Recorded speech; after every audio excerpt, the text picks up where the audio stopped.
beautiful souls. The parent question. Do I want to have a relationship with my parents? This has been a super deep and very meaningful exploration for me, and I've really enjoyed sharing it with you in these videos, so thanks for being a part of that. And the conclusion that I've come to with this exploration in the moment is yes, I do want to have a relationship with them. And what I'm going to do, instead of asking them to enter into a set of agreements, I'm going to bring my ideals, the things that are the most important to me, which I've figured out as a result of this exploration. I'm going to bring those things to the table. I'm going to bring those things to the relationship and just see what happens. So I'm going to share with you what that will look like for me. And in my family, the paradigm that we work with a lot, so the best examples I can give you, we work a lot with the victim-aggressor paradigm. So aggressor being, you're bad. If you would stop doing this, I would feel better. It's all your fault, right? It's a lot of blame and shame. It gets emotionally pretty aggressive and violent too. And then the receiver of that often goes into victim, which is, oh, woe is me, I'm such a bad person, or defensive. You're, why are you being so mean to me? I mean, there's a lot of different flavors of that. Catastrophizing, oh, the world is horrible. Anyway, and we all do all of it. Like, we all do, each person does victim and aggressor. This gets pretty complicated. Let's just keep it simple for the sake of this example. So, what am I going to bring to this? It's really two things. One is self-acceptance, and that includes acceptance of the other. And the second one is self-responsibility. So, what do I mean? In this case, what that means is self-acceptance is I bring to the table, instead of looking out for how everyone is doing it wrong or looking at how I'm doing it wrong, it's I bring to the table this sense of support, this sense of acceptance. Being human is difficult. I'm doing the best I can at all times. That's not always perfect. And, I'm here because I want to be here and I'm doing the best that I can. And I do that so well that I extend that to you. I recognize that you are human. I accept that that's not easy for you. I accept that you are doing the best that you can. And no matter what you or I are doing, I'm here to support us in this place. So this is acceptance. The second thing is responsibility, specifically self-responsibility. And by that I mean, first, I cultivate the awareness of what I'm doing.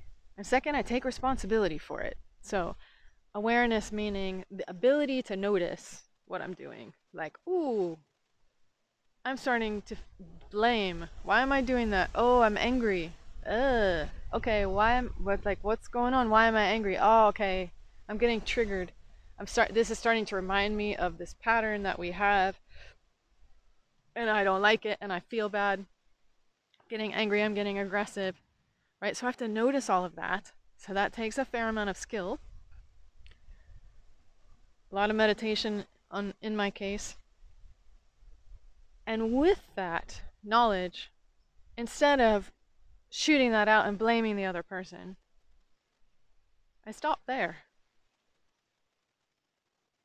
And I take responsibility for that. Wow, okay, I am angry.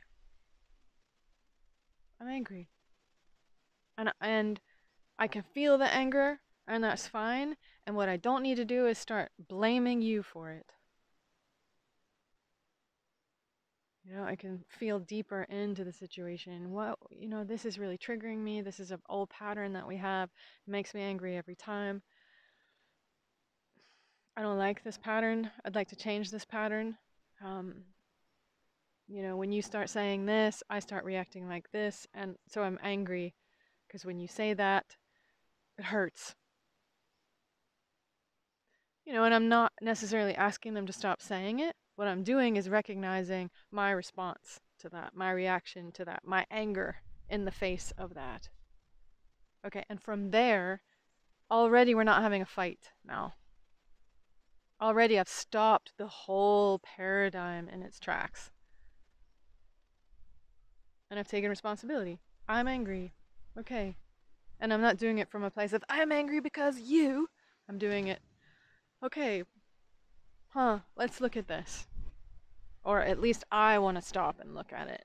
You know, and even if they can't or they don't want to, or they are so used to being angry as this starts to happen that they go into anger, that doesn't mean I need to follow them. Doesn't mean I need to keep doing this with them, doing this dance. And so I've been doing that. And it's very interesting to watch what's happening. They are both stepping up, and the interaction is actually going much better. And they're also a little bewildered, right? Because they're kind of tilting at windmills. They're kind of coming at me with stuff because they're saying things that normally I'd be angry, and so they're getting defensive already, or they're attacking already, and I'm not there, right? I'm not. So already it's changed the dynamic. I don't know how long it'll last. Of course, I'm not expecting myself to be perfect at it.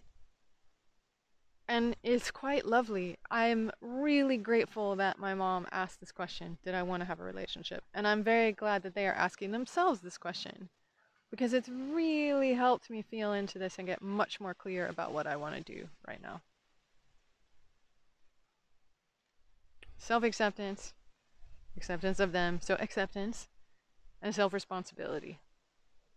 Noticing what's happening to me, which is a whole practice in itself, and taking responsibility for it, right?